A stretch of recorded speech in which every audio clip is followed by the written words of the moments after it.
I don't have a choice. I have to quit smoking.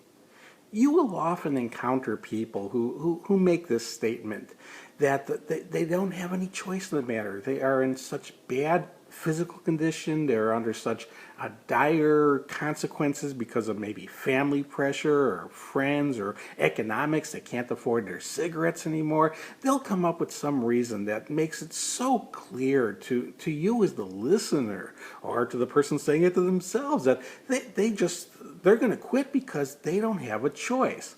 Well, I want to make it clear that it's never true. Everybody always has a choice of whether they're a smoker or not. You'll often see on bulletin boards a person come in saying, I have to quit, or the more common phrase, and I talk about this in another video, the one on what is your quit smoking mantra. And that one, it's often stated is smoking is not an option. It's a similar sentiment, and you'll see people who are in the middle of quitting and they're saying smoking is not an option, and then days or weeks later and months later they're still saying, yeah, they're still doing it because smoking is not an option, and then one day they relapse. And then you may not see them again for days or weeks or months or maybe years. And then they come back in and they're quitting again. And they'll write out over and over again, oh, smoking is not an option. Well, it's kind of obvious from the first relapse that, hey, smoking was an option. It's an option they pursued. It's an option that trapped them, that got them stuck smoking as long as they did in that interim period. Generally, when I would get people in stop smoking clinics, I explained to them, I was trying to get them off for a few days to, in a sense, get a clear-headed choice. See, in the first few days that you're quitting smoking, it is a choice whether you stay off or not. It's a choice of whether you go through what you're going through. Your body is demanding nicotine. That's the withdrawal. And you may not have a choice of whether your body is demanding it, but you have a choice of whether you're going to give in to it or not. But what I was trying to do, and what I explained in the beginning, was I'm trying to help them off really, even though I had a 6-day program that was going over 2 weeks, I was really trying to help them off for the first 3 days. Because how I explained this, I wanted them to get to a point where their body was no longer calling the shots. See, if a person quits smoking and then a day into their quit, or 2 days, or even 3 days into their quit, they decide they're going back to smoking, there's a good chance that the reason they decided to go back to smoking was because they felt so bad from the withdrawals they were having. They were having such bad effects, and they were now envisioning this was life without cigarettes. This is what it meant to be a former smoker, and this life isn't worth it. And I agree, if the way a person felt the first few days while in drug withdrawal, if that was the way life was going to be forever, well, then it wouldn't be worth living, a lot longer if that was the way you were going to be feeling. But that's not what it feels like to be a former smoker. That's what it's like to be a smoker in drug withdrawal.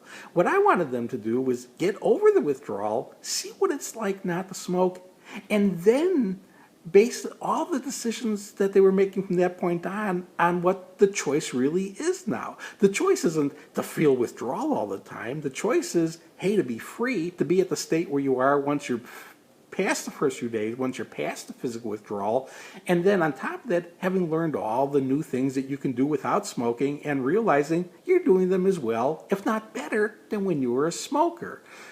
I want people to get to a point where they have true choice and understanding what the options are now. The options once you quit is you could smoke nothing or you could smoke everything. That's always been the option.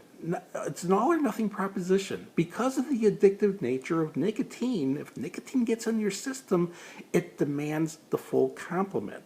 If you don't take the full complement, well, then you're going into withdrawal, and you're going to stay in withdrawal until you, again, either totally quit and get it out of your system again, go through a full withdrawal cycle, or get yourself back to the old level of consumption, which was the amount that you needed.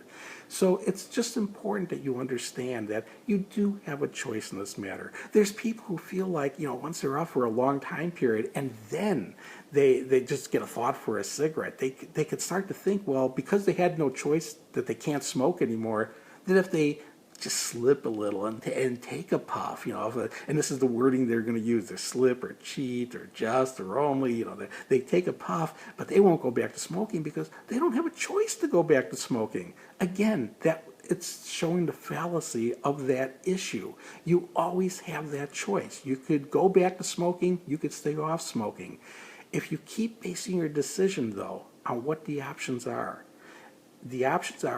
smoking your old amount with all the economic issues that go with that, with the social issues that go with that, with the professional issues that may go along with that, if you're in professions that don't let you smoke anymore, or jobs, or just where you work doesn't allow it anymore, the medical implications, the health implications, the life-threatening implications. It's a matter of remembering them in their entirety, what the whole package deal is, and ask yourself, you want them under those terms.